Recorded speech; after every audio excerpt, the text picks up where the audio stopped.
Okay, folks, sorry about that. Just doing some technical wizardry. Thanks to Adam, get this thing to work. Welcome. This is the Tuesday, May 13th meeting, 2025 meeting of the New London Planning Board. Just a reminder, we're being recorded, so you can watch this till your heart's content later on. So tonight we have a conceptual for a site plan at 331 Main Street. Bar Harbor Bank and Trust and Strawberry Blossom Montessori. Who would like to come up and talk? If you can just introduce yourself and just hit the button so the mic goes green there. Perfect. Thank you very much. Hi, everyone. My name's Liz Niehaus. I'm the founder of Strawberry Blossom Montessori, and I've brought a wonderful team with me tonight from S&P Architecture in Concord. We have Anthony and we have Sam. And from TF Moran, we have Rob and we have Aiden tonight. So I'm going to introduce the school a little bit. I'm sure you've heard some things at this point. And then we're going to pass it to our architects, and then we're going to pass it to our engineers. But we're just really looking forward to gathering your insight tonight and hearing your thoughts on the site and the design and the building. So it's great to be able to meet with you informally. Thank you for being here. So our school project has been multiple years in the making. I've been working on this for 2 years now, and as you know, there's such a need for more early education in our area. At this juncture, our school already has 37 families who are very interested in enrollment. We're building a school for 36 children. So that's without even marketing our program yet. We have very, very interested families. The vision for our school is that children are just deeply connected to community and the land, and that's why we've worked so hard with Bar Harbor on a Main Street location that's walkable for children to all of our wonderful civic resources. And the mission of the school is to make excellent early education accessible to families of all income levels. And so our school will have a tiered tuition model where families pay different rates based on their income. And we're reserving 1/3 of our spaces for low-income families and 1/3 for moderate-income families in our school. And another big piece of it is feeling really connected to the land and nature. And you'll see in our designs tonight, we have big dreams for our natural garden and play space that the children are helping to nurture and take care of right here in the center of town. And just a few more details about our school. It's a 2-room schoolhouse. The toddler classroom will be for 1 to 3-year-olds, and that can hold 12 3-year-olds, or 12 toddlers. And then the primary classroom is for 3 to 6-year-olds. 24 children can be in that classroom. We'll have about 5 or 6 teachers in the school. And we'll be a licensed child care center. We're working hard with our child care licensing rep in New Hampshire right now to make sure that our floor plan totally checks out with their requirements. And we have chosen operational hours that bookend the hours of the elementary school, so they're slightly longer in both directions. I've been able to meet with some folks at the elementary school. So if there's a teacher there who has a preschool-age child, they'll be able to drop their child with us, go to teach for the day, and then pick their child up with us at the end of their day. So our proposed hours are 8 to 3:30 with limited aftercare until 5 p.m. And we're going to mirror the Kearsarge School District calendar, so operate on a 10-month calendar and observe the same weeks of break that the district does. I think I'll leave it there for now. I'll look forward to answering questions and continuing to discuss with you all, but I'm going to pass it to our architects next. This is Anthony. Good evening, all. Anthony Mento with Shear McChrystal Paulson Architecture. Some of you may remember the firm. We were here for 35 years, just down the street on Main Street, and we are now in Concord on Main Street, and happy to have been working with Liz and the Montessori School for a little over a year now, looking at different properties around. We were thrilled to learn of them coming to an agreement on the property that we're here to show today. I'll let TF Moran, the civil, talk about the land. I just wanted to talk a little bit about the building. What we're bringing to you to view is a single-story, slab on grade, 4,300 square foot building with 2 classrooms, space for teachers, offices, and kind of a multi-purpose space in the middle.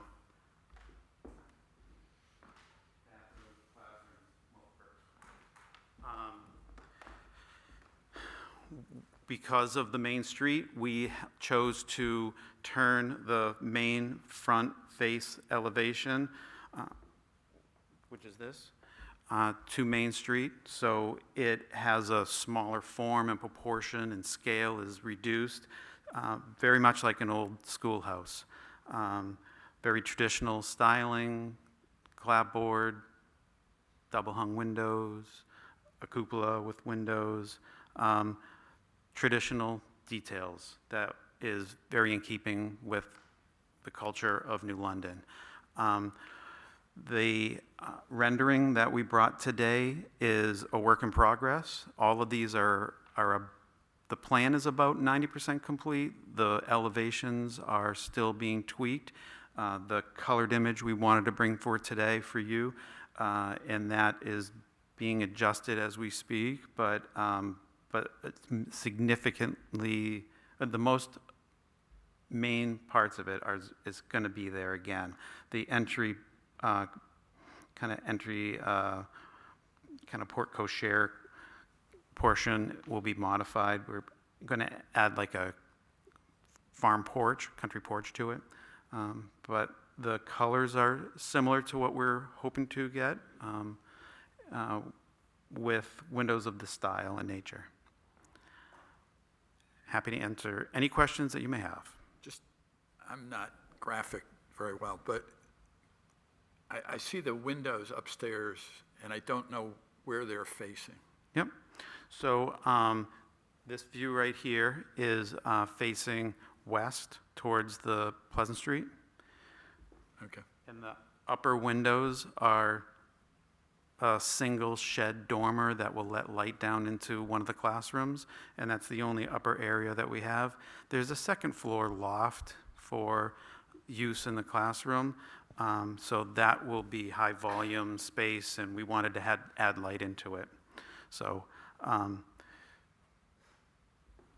going to be off mic. Oh, really? Beautiful. That makes it easier. So this is the west side facing the bank. This is the south side that's facing Main Street. The north elevation, which is facing the back lot and play area. And this is the east elevation that faces New London Inn. So all kind of everything is within scale. The highest point is the cupola, which is 38 feet. So we're underneath the maximum heights.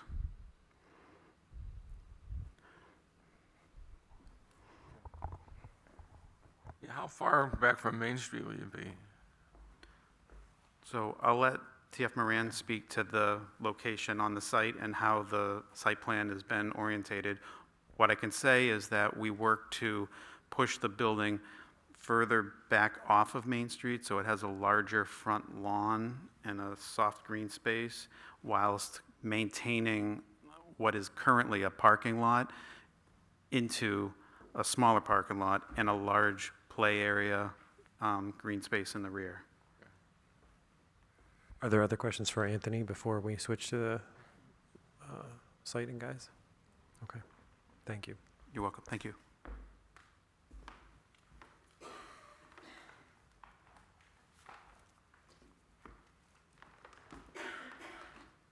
Hi, everyone. Oops, sorry. My name's Aiden Schlotman. I'm with TF Moran here. Sure, awesome. Thank you. So obviously we weren't able to get you guys anything beforehand, so we wanted to give you guys smaller copies so you're able to see. Could be a little tough to see from far away. But you guys know it's the site that's right down the road there, right in between the inn and the bank. As of right now, it serves as overflow parking for the bank.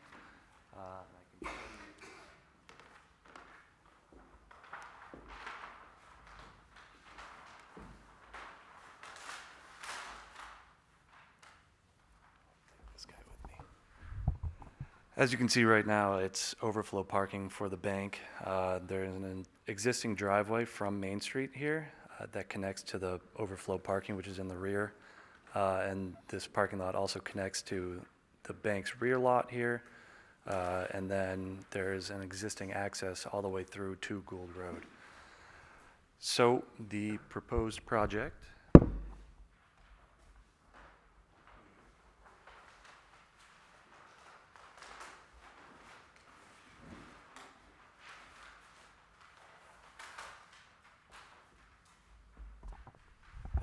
as we are alluding to, is adding this proposed Montessori school here. To answer your question right off the bat, the school is 42.3 feet away from Main Street there. Thank you. We propose on having a single lane, one-way drive through, starting at Main Street, and which will end at Gould Road there. It initially branches out to 2 lanes, one for just loading during pickup and drop-off hours, and then an initial bypass lane there. Just in case there's any sort of backup, we can have those parents drive through and then park, and that way there's no sort of issue with cars ending up into Main Street at all.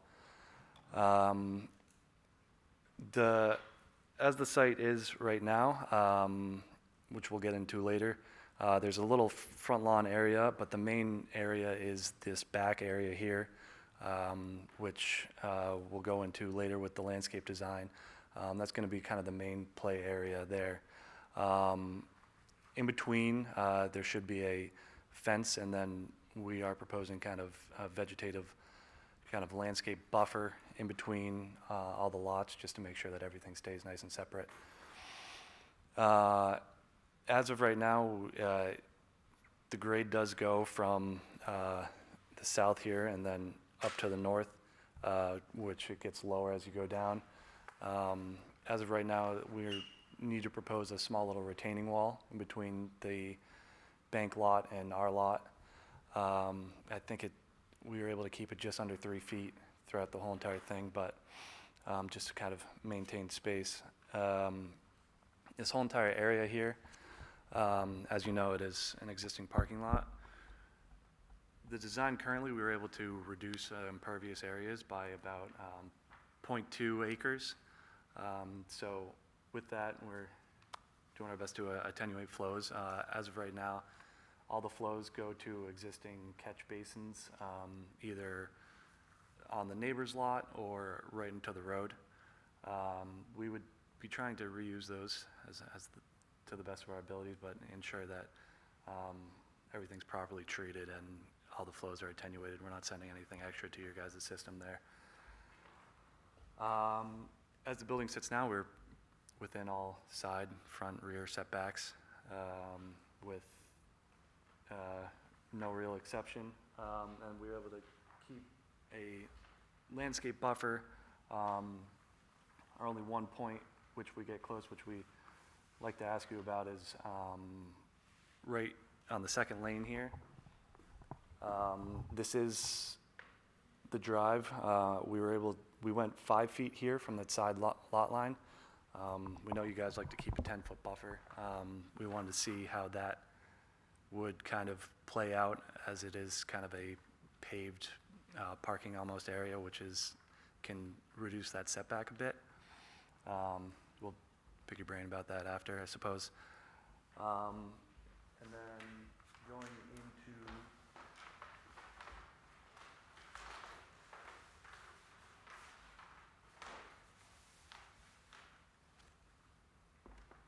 the current landscape area here, it is all in that kind of rear yard in between the lot line and the parking areas. It's all natural. I'm sure Liz can probably do this plan much more justice than I can, as she's paid much more closer attention to the whole design of this than I have. But there's plenty of areas. It starts up here with the toddler garden, which will then slope down into the primary garden. all gravel and mulch, and then grassy areas with plenty of plantings, with reference pictures, as you see in that packet that I gave you guys. It shows little reference pictures of all the plantings areas, and then there will be a small fence around the perimeter just to make sure everyone stays safe inside there. And then really a vegetative buffer even in between that. So that's my pitch. I'm happy to hear if you guys have any questions. Just to point out, where are the fences going to be? Yeah. So there's a small kind of brown thin line Uh-huh. that accompanies kind of the entire perimeter of this play area here. And I take it that Oh, yeah. the pickup area is that grayish area next to the, no, where the kids might be standing is, He's saying adjacent to the building, that L shape Adjacent to there, the the building. light gray at the top right. So during drop-off in the morning, there'll be 4 temporary parking spots right here for families to help get their child out of the car seat. They see them up the steps, we greet them at the door. If all these spots are taken and a family pulls in, they need to use the bypass lane. We'll have plenty of excess parking in the back. They park and they just walk with their child to the main entrance. In the afternoon, all the children will be in the garden, in the fenced-in area, and all parents will come and use these parking spots, meet us at the garden gate, and pick up their child from there. I'm sure you've seen the lineup for the elementary school. Are you by any chance going to make everybody turn right? Or, I mean, it's really congested right at that corner. Yeah, that's a great question, and we talked about this a lot with the zoning board, and we've done traffic studies. We've now studied Gould Road, I believe, 3 times in the afternoon during these hours. And what we consistently find is that, as you know, the elementary cars go all the way up to Seamans Road by 250. All of Gould Road has elementary cars on it. That line starts moving at 255. And between 302 and 308, all the elementary cars are off of Gould Road. So that gives up to 8 minutes where families will be turning out of the preschool lot. If there's still the elementary car lineup, they'll have to make a right turn, but that's only for a few minutes in the afternoon, and then it's very safe to turn left or right. And we've also, spoken with our Gould Road neighbors who, are very used to the elementary car lineup, and we're trying to be very respectful of their residential use on Gould Road as well. You said that in the afternoon, the kids will be outside. Are you factoring in weather issues at all, that they'd be standing out there for a while, waiting for their parents? Yeah, so they'll be outside playing, weather permitting, and we're going to work hard to make sure all children have snow and rain gear as well. Part of this part of the building, our community room in the front, that's a large multi-purpose space, and it would also function as indoor play for the children on the days that we need to be inside. Also, if children need to be in their classroom during the pickup hours because of weather, families will also just continue to park, walk through the garden gate, and they'll meet us at the back entrance here and pick up their child. How many parking spaces have you? There are 15, Yeah, 15 total. 15 total. and the first 3 go to ADA. Okay. And we'll have, like I said, in the afternoon, we'll have 6 staff member cars at the back there. So it leaves about 7 or 8 spots. We've done all the math. If 30 families come to our school, there'll be a number of families with 2 children in the school. At least 8 of them will be in aftercare, which would be a 5 o'clock pickup. So we're looking at 22 cars in a 30-minute period. And we believe that 7 or 8 spots is enough to accommodate that. As we know, there's the wonderful municipal lot right here as well. If a family doesn't want to feel rushed in the afternoon, they could park here, cross the crosswalk, and greet their child as well. And what about snow removal? Where are you going to put snow?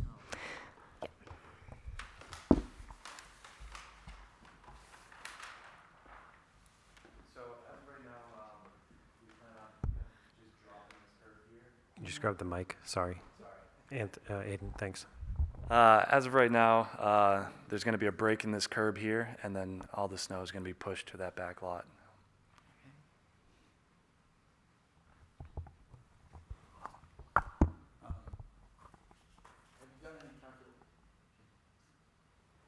You hear me? Yeah. Yeah. Have you done any calculation in terms of stacking in the afternoon? I guess what you're saying is the two-lane,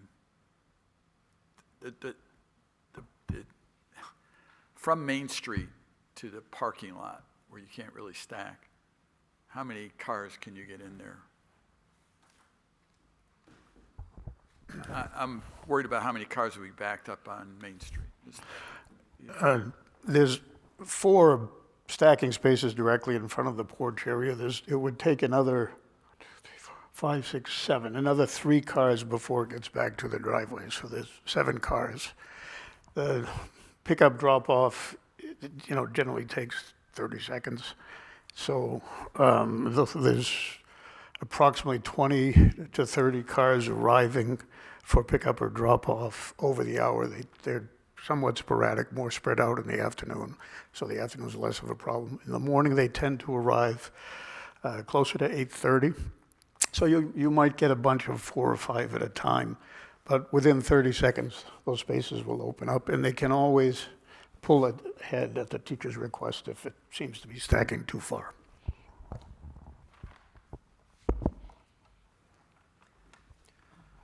Thanks. Are there other questions from the board?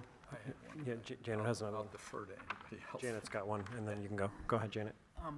What about signage? Where will the signs be on the building? Or are you planning on putting one on Main Street? What? We are planning to have a Main Street sign, so we're thinking of placing it right here, and we're thinking of a hanging sign, maximum 3 by 4 feet. But the hanging sign, in keeping with all the wonderful hanging signs on Main Street already, certainly aren't going to plant anything down in the ground. Mm-hmm. And then we'll just have one side on the west facade of the building here, on the building, just saying Strawberry Blossom Montessori. What about lighting? Do you want to speak to lighting? So the civil plans show a series of pole-mounted lights. We have brought some cut sheets of the light fixtures that we're planning to have. They're more colonial in styling, and they're LED, full cutoff light fixtures, night sky compliant, on posts that are not terribly tall. But one of the plans here have lighting calculations to show the disbursement of the illumination around to be held within the property bounds. Aside from that, there's going to be very limited building mounting lighting. However, underneath the porch that we're going to have later will be under soffit lighting down, and then there'll be some hidden illumination to highlight the Strawberry Blossom sign right at the drop-off entry right here. So that'll be illuminated slightly, but not a lot, not striking, nothing shining across the boundaries. Yeah. And while we continue to talk, I'm going to share some handouts that I didn't give to you earlier and a cut sheet of the lights that we're proposing. So. Go ahead. Do you have Paul? Paul had a question, then Joe.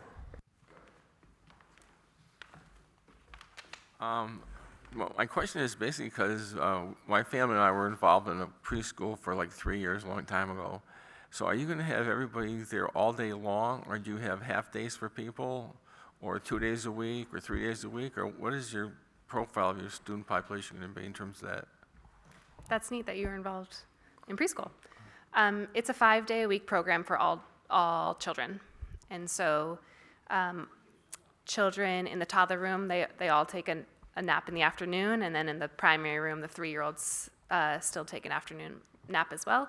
And a 5-day-a-week program works well for working families, of course, and we also believe it creates a really consistent environment for children and for our community. So children know what to expect Monday through Friday in their week, and then our communities know what to expect, that the same 12 children are arriving every day.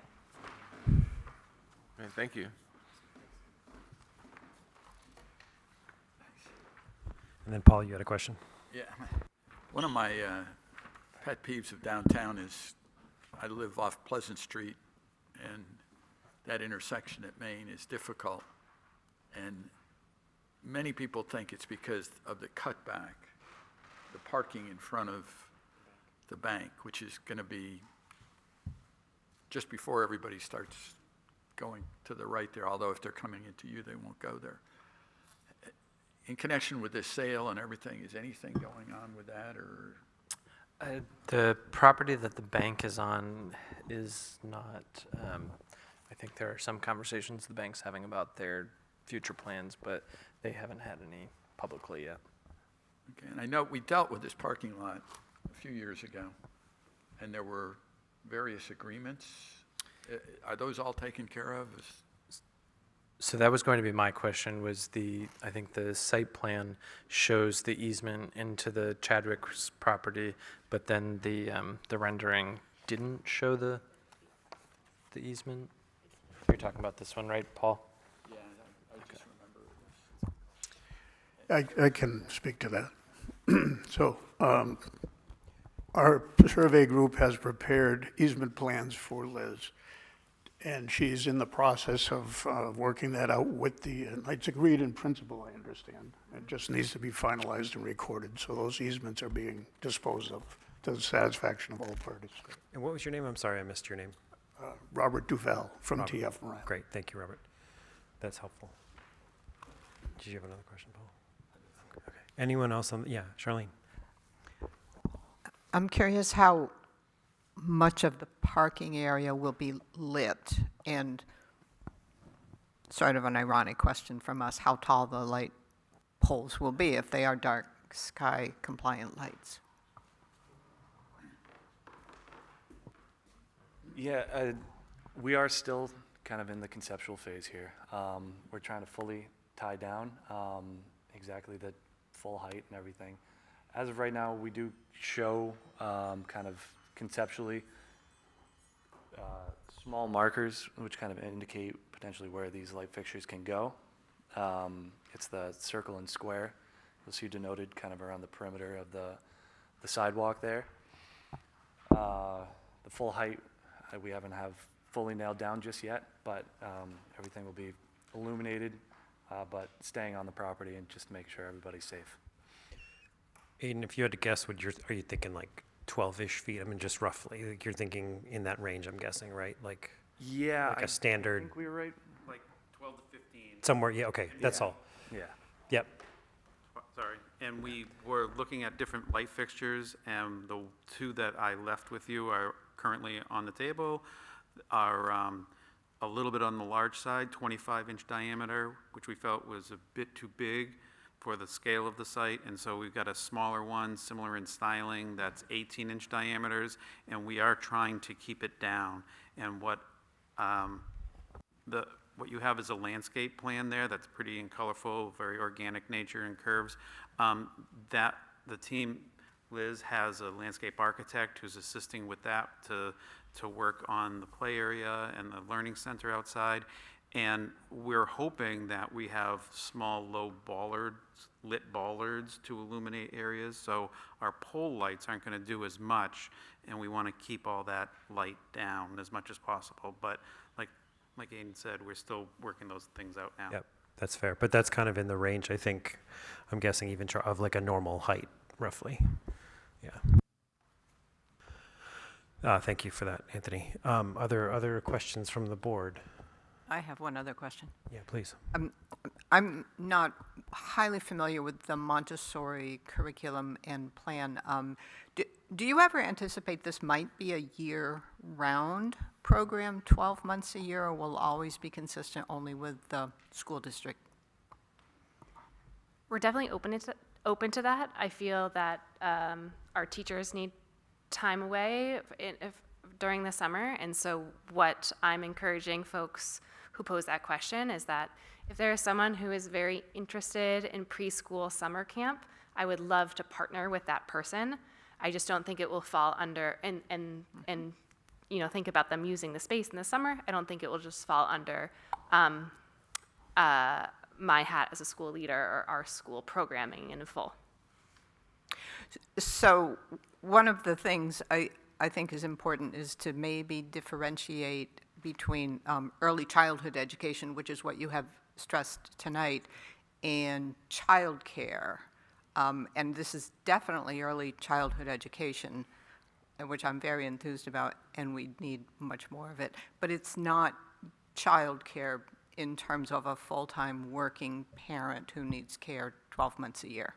Right, So it's- that's just a distinction I make in my mind. Yeah, and I agree with that. Our hours and our schedule will not work for all families who need more intensive care. That's correct.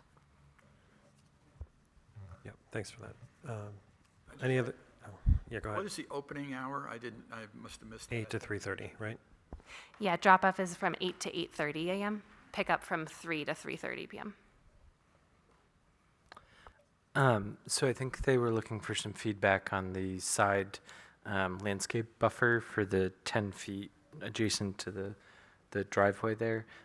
So as I'm sure you all recall, that's a landscaped buffer for parking areas in the commercial zone. You do have the ability to waive regulations if they meet the criteria for the waiver, but I think giving them some feedback on your initial impressions on that would be helpful. And it may be helpful for us to hear how significant the buffer is elsewhere to sort of see what the overall site offset is for that small area. Yeah, absolutely. So everywhere else, we were able to fully meet the 10-foot buffer. The buffer between the parking area and slash pass through there we have right now is 4 feet. But everywhere else, we were able to keep that 10-foot buffer in its entirety with a kind of swale, which we're going to be planting along this property line, and as well, there's going to be plantings along each property line that fully denotes it. Additionally, there is that retaining wall along the side of that. It's very open to having plantings there as well, even in that buffer to really kind of separate the two lots. But it is just kind of a parking slash driveway area, which we weren't fully sure if that fully qualified for the 10-foot landscape buffer. So we just kind of wanted to pick your guys' brain about that, see if that would fall under that, if that's something that maybe we should try to get a waiver for, or maybe we should just do our best to. So for clarity too, driveways in the commercial zone can actually transcend lot lines, the driveway themselves. I'd say this is sort of a gray area where it's kind of a drop-off zone too, so it sort of straddles driveway and parking area.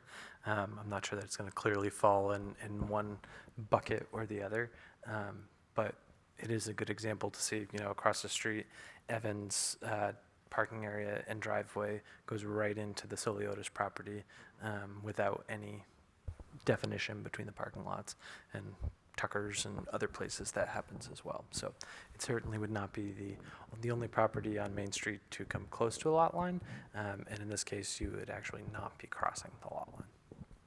And I'm assuming that you, looking at the site as well, that the structure itself wouldn't quite work if you moved it over another 5 feet, right, or whatever it would be, 6 feet, right? Because you'd lose I'm seeing heads, yeah, that's what I'm guessing.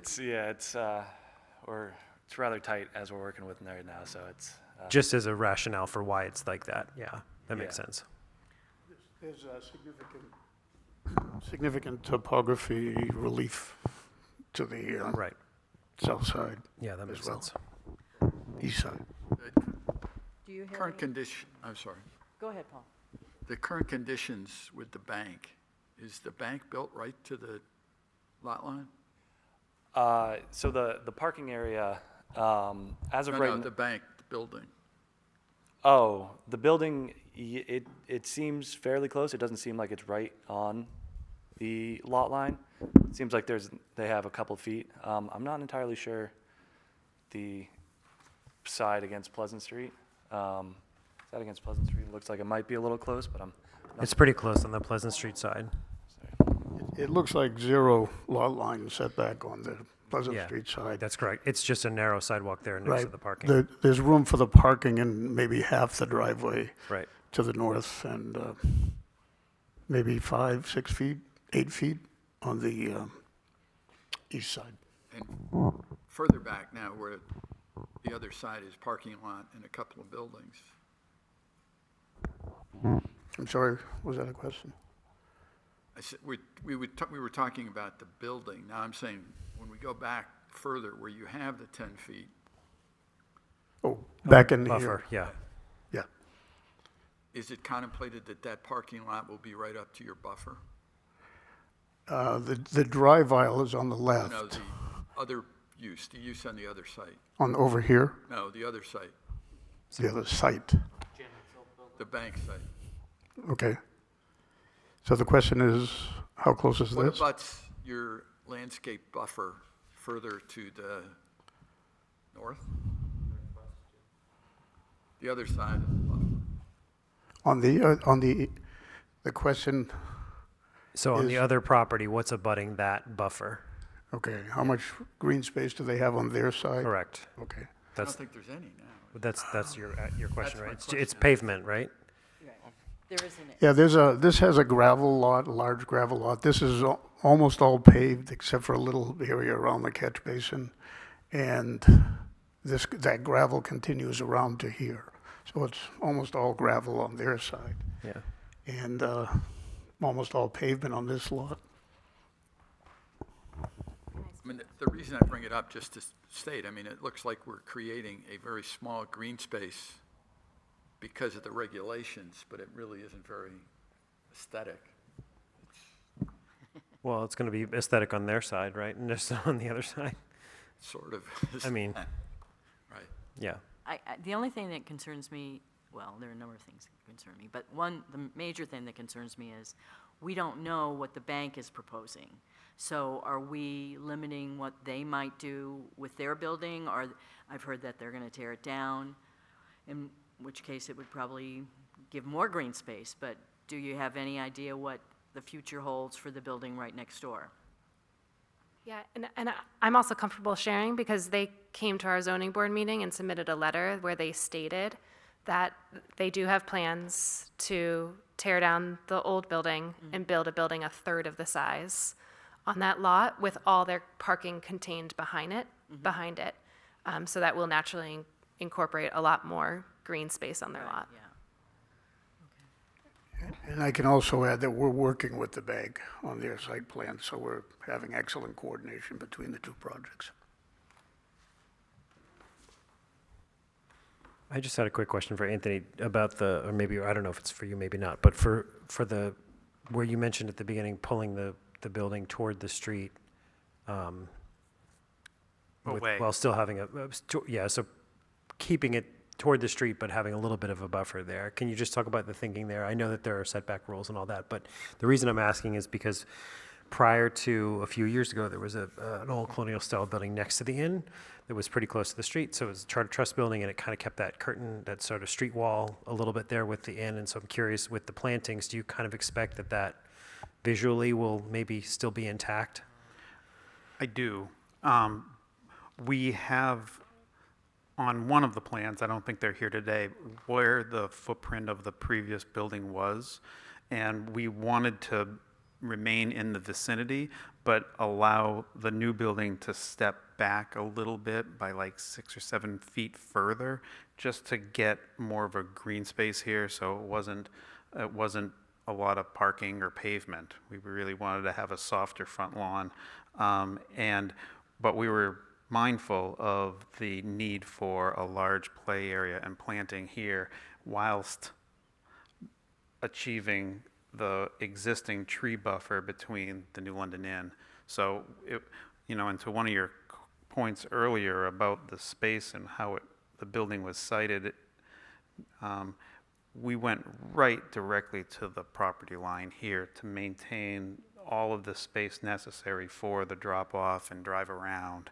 And I think we achieved it here, and it is pinched, but I personally don't know what the bank is going to do. We're really just focusing on what's best for the school and the site here. And I guess from a landscape standpoint, then you expect that the front on the street will be, again, well, I saw the trees on the plan, like that will help maintain that wall? Yes, absolutely. Currently, there's an anticipated tree here. They did want to put another one here, but now that the site plan has a water retention basin and the sign, I think we're going to have to weigh the location of the natural resources there appropriately. I know that, like every landscape architect, they want to make a beautiful site and really organic, and she's chomping to kind of start picking plants, but we wanted to get the engineering done so they know. And I think I want to say that there are locations for retaining walls, but through conversation with Liz and the team, they're anticipating not like a concrete wall, but a more traditional stacked stone wall, which will, add that much more to the landscape design in general. Yeah, I'm glad I meant to ask that and I forgot. I'm glad you mentioned that. That stack stone would be great. And then the only reason I was asking is because I'm kind of the mind that, and this is not really all that relevant, I guess, but that too many of our buildings on Main Street are pushed back too far. So I think having this, I think it speeds up traffic when that happens. I think it feels, too suburban, frankly. So having this be relatively close to Main Street, I think is good. Yeah. Oh, okay. Thank you. A few things. We do have buried propane tank for heating sources, and there's going to need to be a transformer that we're going to try to locate elsewhere, but it's currently shown on the plan because it's going to be required. But again, work in process, so that's why we're happy to be here. Generator too? We haven't talked about a generator, but usually there is one. But we would end up doing a study to find out what the consistent power supply is in town and how frequently it goes out. And lots of times that calculation needs to be done with the utility company. But we are open to information that you may offer being here. The only other question, I know Paul's question, but I was going to ask too, is when you mentioned the propane, I did see that. Ed, did you consider heat pumps at all? We are, absolutely, but we're also considering a radiant slab, since it's slab on grade and the kids are low and on the ground a lot of the time, so we want to warm that floor. Make nap time good. Yep, so, ERVs are going to be needed and operable windows to offset it, so, but yeah, heat pumps are clearly a thing. We're talking about how to locate a solar array on the property, if not on the roof, where else? So, but those are all the things that are still in the works. That's great. Have you gotten along in the process to where you've talked to the water utility? What facility? The water utility? The water precinct. Yeah, water utility has already been permitted and approved. I think we were allocated 650 gallons per day, I believe. Less than that? Okay. It's closer to 400. Okay. But yep, that's already taken care of. Additionally, we did already go to the zoning board, as you heard before, and the use there was approved.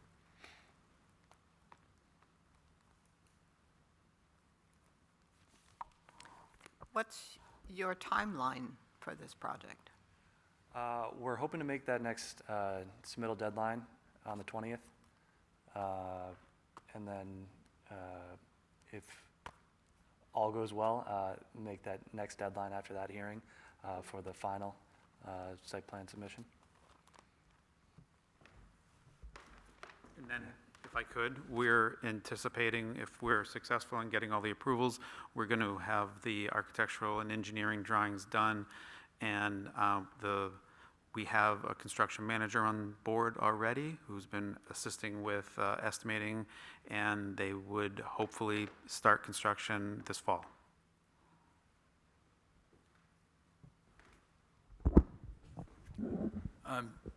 Question I don't know the answer to, so are there any state requirements about how many square feet you have to have per student? Yes, there are. Because we're going to be a licensed childcare center, you need to have 40 square feet per child in the classroom. That actually is just about to come down to 35 square feet per child. And we've accounted for that in all of our spaces. And then, of course, the rest of the building will be code compliant with a new building. Sprinklers. Yeah, do you want to speak to that?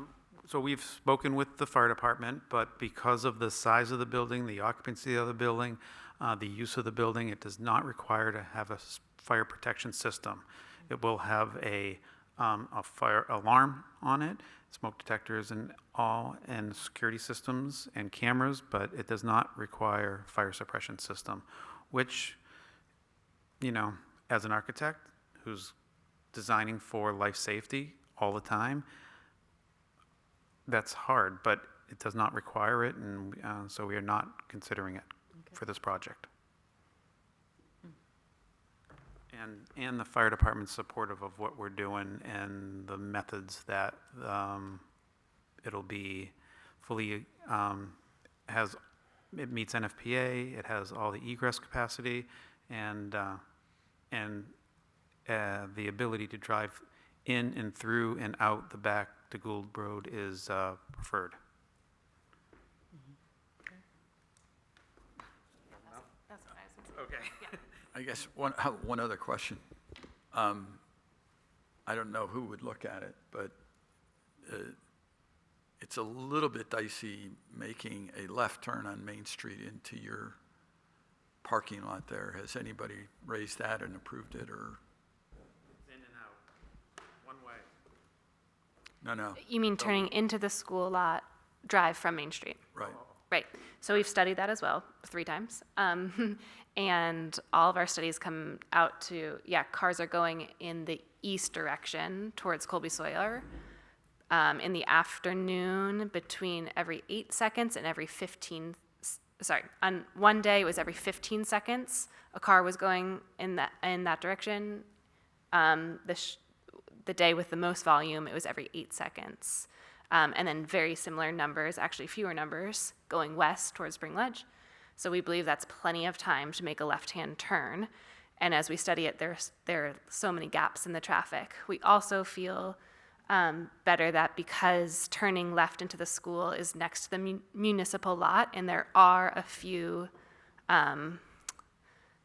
blocked off parking spots there, that if a car really needed to get around a car that was waiting to turn left, there actually is an ability. That's against traffic law. You can't drive in the Okay. the crossed off area, but Okay, thank you. we'd like to put curbs there so that people can't. Yeah. We also know that the school entrance is close to that intersection that you're talking about at Pleasant and Main, which can be hard to make turns when you're stopped at the stop signs. But we are also going to work hard with our families, that if a family is coming in the west direction and turning into school, and you see another school family who's trying to make that left-hand turn, that you need to let that family go in so we don't intersect with the Pleasant 4-way intersection. A crosswalk from the public library, from the public parking lot to across.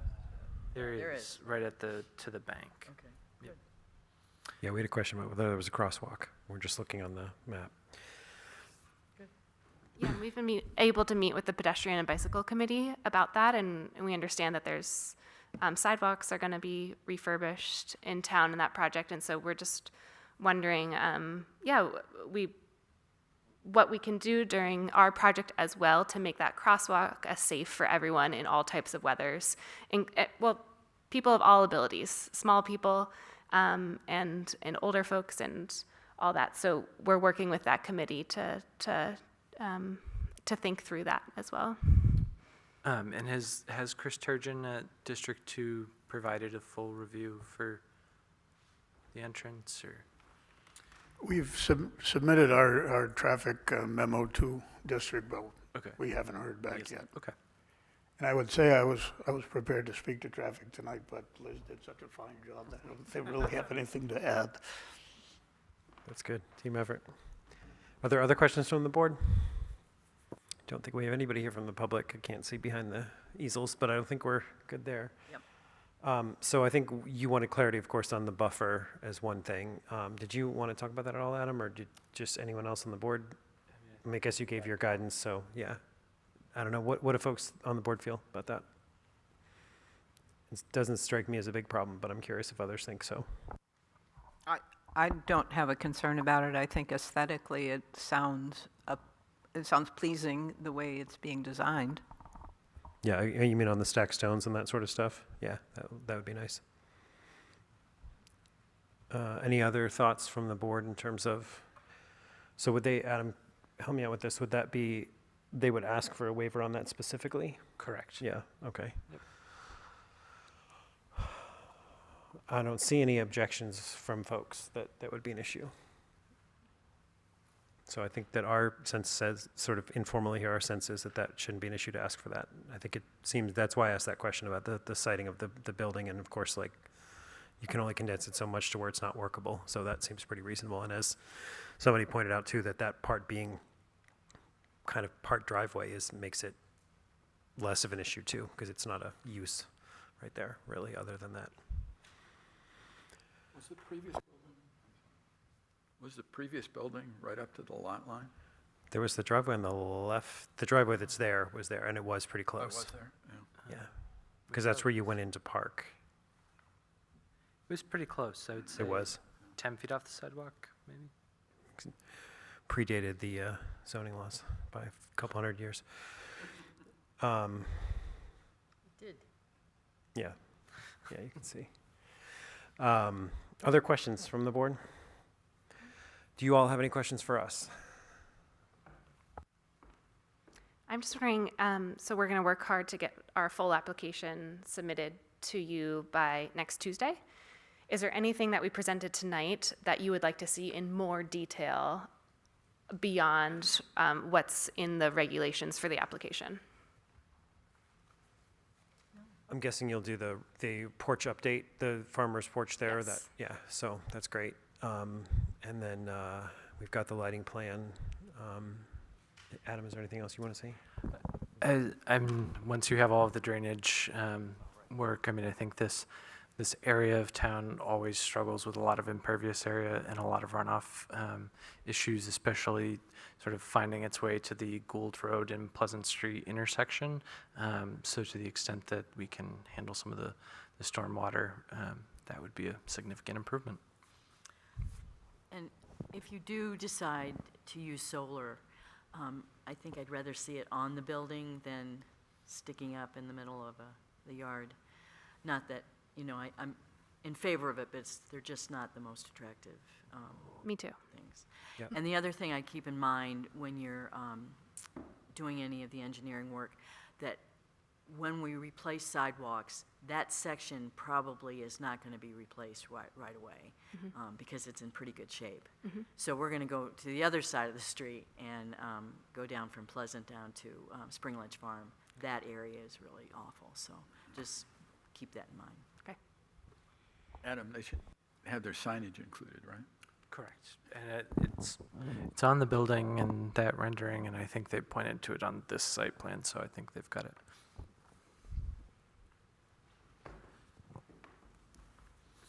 So with that, do you require actual sign drawings from a signage company?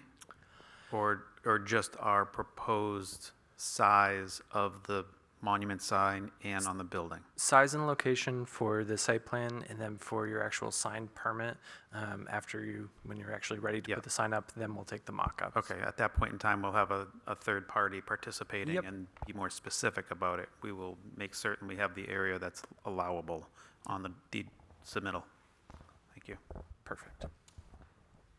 Yeah, that's great. I did remember for our driveway entrance here, you did speak about there's that parallel parking along Main Street. For the location of our driveway entrance, we are needing to remove one spot there. I know you said you didn't like the off-street parking there, but You're going to be for it. That will be a spot that's before the cut-in, right? yeah, I think Correct. we're proposing to remove just the first one that starts there, just to make sure that there's proper turning distance for everyone entering and leaving. My guess is it'll end up being a swap, that there will be one that's added where the existing driveway is on the end of the inn's run, and then the one that's sort of an island on its own would go away. And I think generally, and I don't want to put words in Paul's mouth, so please say if you disagree. Just to be clear, I think the only issue we ever have is that cut in front of the bank, just because it's confusing for drivers, but broadly, we're in favor of on-street parking, just because, Yeah. it's not giant, at least I am, sea of parking lot. It's, convenient and safe, so, yeah. Gotcha. Yeah, I just wanted to. Yeah, that's a good Yeah. point. Thanks for pointing that out, Aiden. I don't believe so.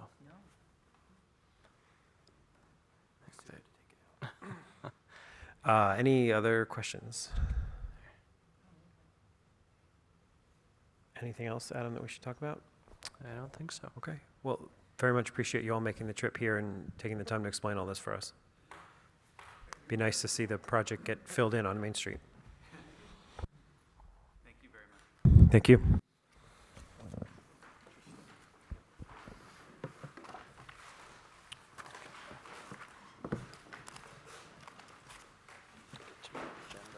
Make my notes. I think it's interesting, when they went to the water precinct, they told them that they would not.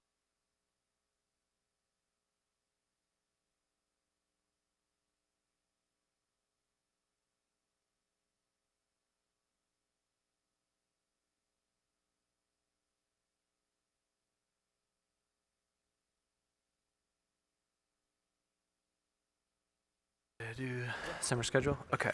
So, looking at our summer schedule, knowing that we typically drop back to one meeting a month in June, July, and August. And don't forget, we will not be meeting the last week of this month because we met last week. So this is our second meeting of the month, so you get a couple extra weeks in between. So in June, what we have proposed is June 10th being the June meeting, as long as we have a quorum. So I'm seeing nodding heads and no one saying they're not going to be here, so hopefully that's a good sign. Yeah, June 10th. Good night, thank you.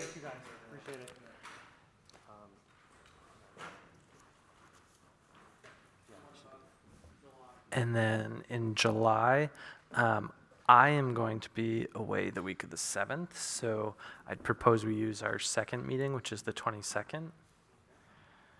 Normally, Kim would cover for me if I'm not here, but the new town administrator will be 5 working days into their tenure, so we won't make them do that quite yet. And then in August, So we say that that's the 22nd. 22nd of Yeah. July, Hang on, if that works for folks.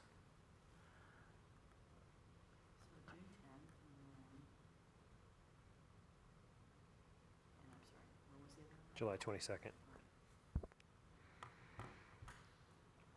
And you say we're not going to meet the 24th of June, right? Correct, yes.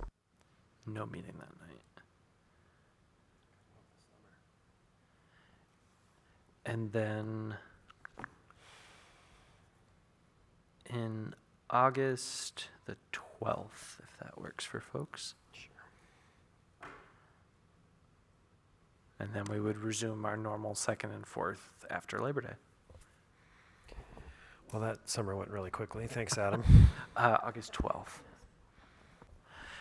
All right, so it's, just to recap, so we're doing June 10th, July 22nd, and August 12th. Yep. Okay. The caveat to all of this is I'm sure you are all following all that's happening in the legislature. And just this afternoon, I did get an updated email from NHMA, which I'll forward to you all. It has links in it to the where bills currently stand. The email that they're sending is to try to rally support opposing the legislation. So I'm not sending it as a commentary on whether we support or oppose, just that it is a good sort of up-to-date standing on where things are. That being said, if as many of the pieces pass as look like may pass, we're going to have our work cut out for us on some things. So we may need to have some working groups start, around Labor Day time to tackle some of those things. Obviously, we have no idea where any of this is going to go at the moment, but I would guess that the final push of the Housing Commission's project may alter what they are focusing and working on, because obviously they have some ideas of things to implement, but those could be impacted by what happens at the legislature. So they may be able to help carry some of the burden by working on some of the things and then, bringing them to us so that we can all kind of work together. But we'll see. Time will tell. So much for local control, right? And don't forget to come to town meeting tomorrow night, town meeting part 2, 6 o'clock Hogan Center, Yep. right? Okay. And Well, it was public today, right? yeah, I don't know whether you all have heard, but we're hiring Ashley Siebold as our new town administrator. She will start June 5th. Okay? We're going to announce it tomorrow night. Nice. Thank you. Anything else from anybody? Okay. Oh, the only other thing I should add is, as of last week, we are full staff. Casey Buso is now at the front desk. So I think most of you either know Casey from being a New London resident, or she was on the planning board. So she's an alum. And so stop by and see her. She is there 3 days a week through like August as her current job winds down. And then sometime around Labor Day, we'll have her full time. So we are very excited to be up to full staff for the first time in 11 months or That's somewhere amazing. about that. So Good for you. Excellent. Okay, just need a motion to adjourn. Who's going to second?